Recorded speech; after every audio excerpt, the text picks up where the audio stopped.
Bonjour à toutes et à tous et merci d'être présents à notre rendez-vous. Il y a sans doute plusieurs manières d'aimer. Voilà que Jésus, en s'adressant à ses disciples, à ceux qui librement ont décidé de se laisser accompagner par Jésus, propose une manière d'aimer qui pousse une exigence jusqu'à l'extrême. Aimez vos ennemis, faites du bien à ceux qui vous haïssent. Jésus éclaire ses disciples à propos de cette manière d'aimer. Il leur dit que c'est ainsi que le Père aime ses créatures.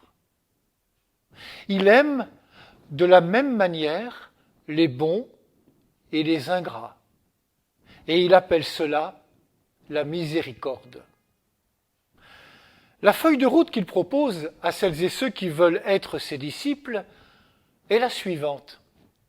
Soyez miséricordieux comme votre Père. Pardonnez comme votre Père.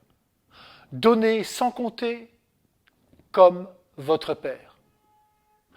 Ce chemin d'amour qui apparaît être une folie à nos yeux d'humains est celui-là même que Jésus a pris et que sa vie donnée a illustré comme jamais.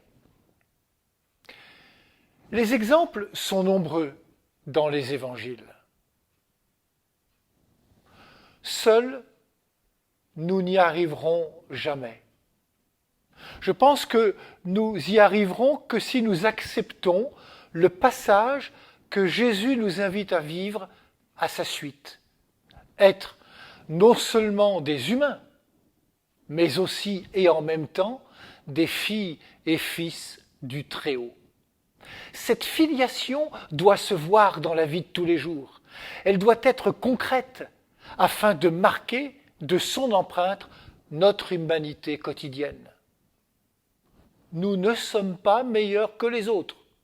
Pourtant, Jésus nous demande d'être différents des autres et d'aimer ceux qui ne nous aiment pas.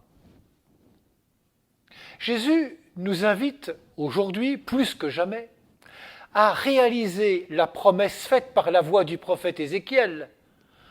Je vous donnerai un cœur nouveau, je mettrai en vous un esprit nouveau, j'ôterai votre cœur de pierre et je vous donnerai un cœur de chair.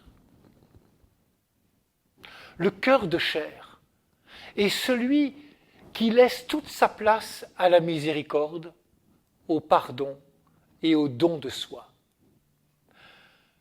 Dans la parabole du bon samaritain, Jésus nous dit d'aimer notre prochain, mais il ne donne pas la condition sociale de l'homme blessé, ni sa nationalité, ni sa religion.